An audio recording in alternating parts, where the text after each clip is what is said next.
ஆதி என்னும் பராபரையே, அன்பான மனோன்மணியே, சோதி எனும் பஞ்சகத்தாலே, சொற்பெரிய கரிமுகனே, தீது நீக்கும் கந்தவளே, திருத்துகின்ற குருநாதர்களே, 18 சித்தர்களே, பண்பான பரமசிவமே, ஓதியே ஜோதிடங்கள் உரைப்பதற்கு நாத விந்து வடிவாக நல்ல துணை ஆவீரே. உலகில் உள்ள அனைத்து தமிழ் பேசும் நல் உள்ளங்களுக்கும் மற்றும் தமிழர்களுக்கும் மற்றும் ஜோதிட சான்றோர்களுக்கும் மற்றும் ஆன்மீகவாதிகளுக்கும் மற்றும் இந்த காணொளியை காணும் அனைத்து நல் உள்ளங்களுக்கும் இனிய வணக்கங்கள். ஜோதிடம் என்பது ஒரு மிகப்பெரிய பிரபஞ்ச ரகசியம். இந்த பிரபஞ்ச ரகசியத்தை பற்றி எண்ணற்ற மூத்தோர்கள், பெரியோர்கள், சித்தர்கள், முனிவர்கள், ரிஷிகள், இப்படி எண்ணற்ற மனிதர்கள் இந்த ஜோதிடத்தை பற்றி எழுதியிருக்கிறார்கள். அவர்களில் ஒருவர் போகர். அவர் 18 சித்தர்களில் 17வது சித்தராக கருதப்படுபவர். அவர் சுமார் 3000 வருடங்களும் 18 நாட்களும் உயிரோடு வாழ்ந்ததாக சொல்லப்படுகிறது. அவரின் முதல் மாணாக்கர் புலிப்பாணி. அவர் ஜோதிடம் சார்ந்த விஷயம், வைத்திய சாரங்கள் சம்பந்தப்பட்ட எண்ணற்ற நூல்களை எழுதியிருக்கிறார்.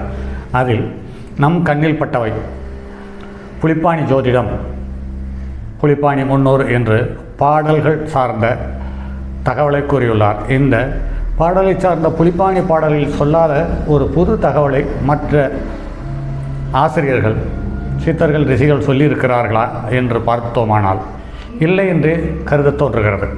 அந்த அளவுக்கு அனைத்து விஷயங்களையும் சொல்லியுள்ளார். இதில்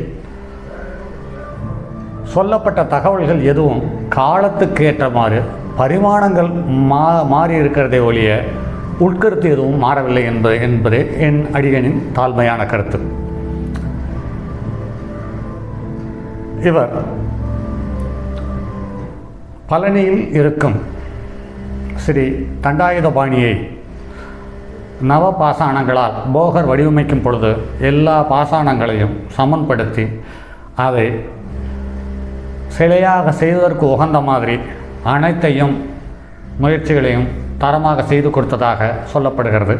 இவர் ஒரு காலத்தில் தனி மனிதனாக காட்டில் திரிந்து கொண்டிருந்த காலத்தில் போகருடைய சிஷியனாக இருந்திருக்கிறார். அந்த காலகட்டத்தில் போகருக்கு திடீரென்று தாகம் அதிகமாகி போக சிஷியனிடம் கூப்பிட்டு தண்ணீர் கொண்டு வா என்று கூறியுள்ளார். எங்கு தேடியும் தண்ணீர் கிடைக்கவில்லை. பயணப்பட்டு கொண்டே இருக்கிறார். ஒரு குறிப்பிட்ட தூரத்திற்கு மேல் அவருக்கு சலிப்படைந்து விட்டது. தன் குருவின் தாகத்தை தீர்க்க முடியாதோ என்று பயந்து கடவுளை வருந்தினார். போகரிடமே மனதார மன்றாடினார். அப்போது ஒரு புலி வந்ததாகவும் அந்த புலியின் மீது ஏறி சென்று குருவின் தாகத்தை தணிக்க தண்ணீர் கொண்டு வந்ததாகவும் ஒரு தகவல் இருக்கிறது. இது நூல்களில் சொல்லப்பட்டிருக்கிறது. எது எப்படியோ நமக்கு தரமான ஜோதிடத்தை கொடுத்தார் என்பதை மற்றும் மறுக்க இயலாது. அதில் ஜோதிடத்தில் பொதுவாகவே ஒரு நூல்களை எழுதும்போது சித்தர்களும் ரிஷிகளும் ஒவ்வொரு தெய்வங்களுடைய பாதத்தை காப்பாக பணிந்து போற்றி எழுத ஆரம்பித்துள்ளார். அப்படி முதல் பாடலாக சொல்லியுள்ளது, ஆதி எனும் பராபரத்தின் கிருபை காப்பு, அன்பான மனோன்மணியால் பாதங்காப்பு, சோதி எனும் பஞ்சகத்தால் பாதங்காப்பு, நீதி எனும் ஊழகும் முதலாயுள்ள நிகழ் சித்தர் போகருட பாதங்காப்பு, வாதி எனும் பெரியோர்கள் பாதங்காப்பாக வாழ்த்துகின்றேன் சோசியத்தின் வன்மை கீழே என்று கூறியுள்ளார். இது ஒரு கடவுள் வாழ்த்து என்று சொல்லும்படியாக அமைந்துள்ளதை ஒழிய இதில் பெரிதாக ஒரு கருத்துக்களையோ விவரங்களையோ சொல்லியதாக காணப்படவில்லை. இதில் அனைத்து தெய்வங்களையும், சக்தியையும், சிவனையும், முருகனையும், விநாயகரையும் மற்றும் போகருடைய ஆசீர்வாதத்தை வேண்டியும் இந்த பாடலை இயற்றியுள்ளார் என்பது தெரிய வருகிறது.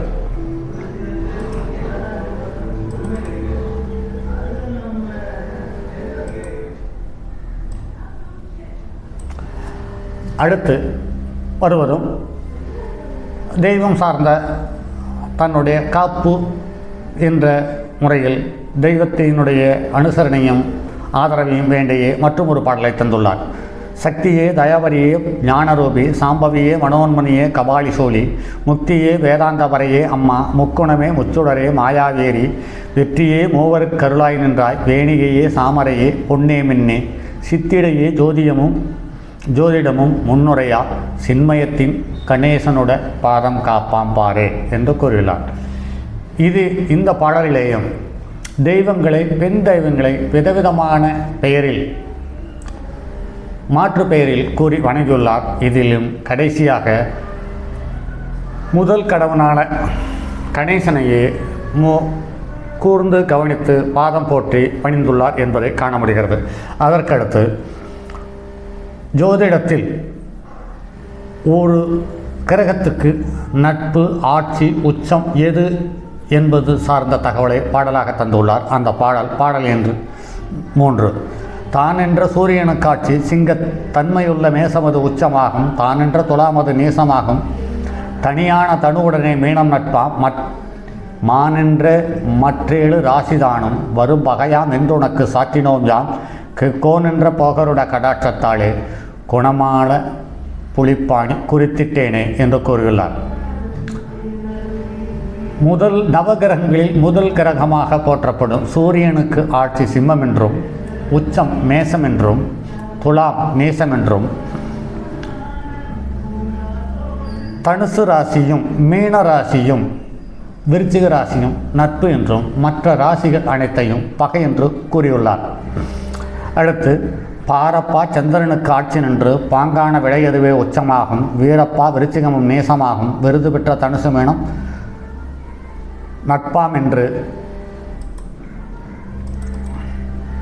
நட்பாம், ஆரப்பா அறிவார்கள் மற்ற ராசி அருளில்லா பகையதுவே ஆகும் பாரு, கூரப்பா கிரகம் நின்ற நிலையை பார்த்து குறிப்பறிந்து புலிப்பாணி கூறினேனே என்று கூறியுள்ளார்.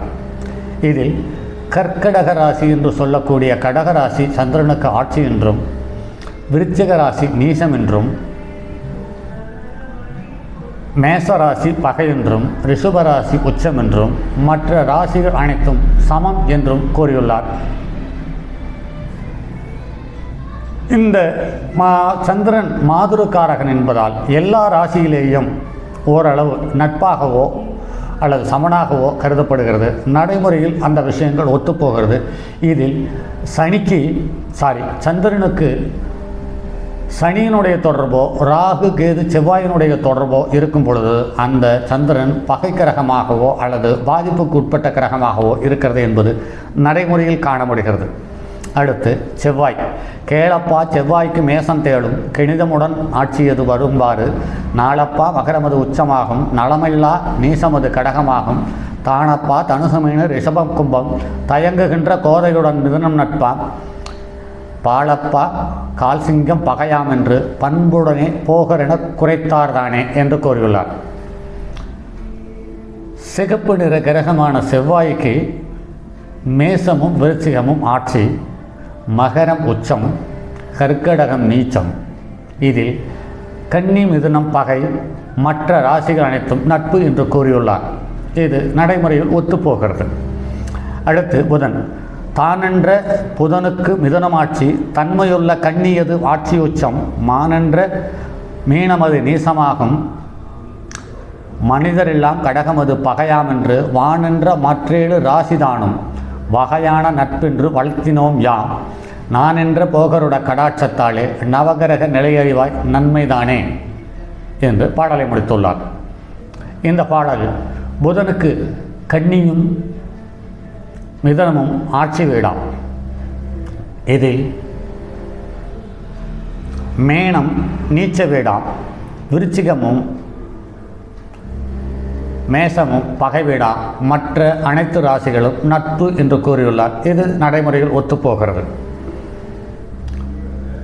மேலும் புதனுடைய வியாழன் என்று சொல்லக்கூடிய முழு சுபக்கிரகமான குரு சார்ந்த பாடல். ஓமென்ற வியாழனுக்கு ஆட்சிகளோ உண்மையுடன் தனுமீனும் இரண்டேயாகும், காமென்ற கற்கடகம் உச்சமாகும், கணமில்லா மகரமது நீச்ச வீடாம், ஓமன்ற விருச்சிகமும் பகையாயாகும், புகழ்மற்ற மற்றேழு ராசினாலும் நட்பாம், நாமென்ற போகருட கடாட்சத்தாலே நயமாக புலிப்பாணி நவென்றிட்டேனே என்று கூறியுள்ளார். முழு சுபக்கிரகமான குருவுக்கு தனுசும் மீனும் இரண்டும் ஆட்சி வீடாம். கர்க்கடகம் உச்சமாம், கணமல்லா மகரமது சனியினுடைய வீடான மகரமது நீச்சமாகும், விருச்சிகமும் பகையாகும், மற்ற 7 ராசிகளும் நட்பாம் என்று கூறியுள்ளார். இந்த குரு சுபக்கிரகம் என்பதால் அல்லது காலபுருஷனுக்கு 9ஆம் இடத்துக்குரிய கிரகம் என்பதால் இந்த கிரகம் எங்கு இருந்தாலும், பகையாக இருந்தாலும், நட்பாக இருந்தாலும், நீச்சமாக இருந்தாலும், உச்சமாக இருந்தாலும், ஆட்சியாக இருந்தாலும், பார்க்கும் இடங்களுக்கு அல்லது பார்க்கப்பெறும் ராசிகளுக்கு அல்லது பார்க்கப்பெறும் கிரகங்களுக்கு சுப பலன்களை தருவது என்பது நடைமுறையில் காண முடிகிறது.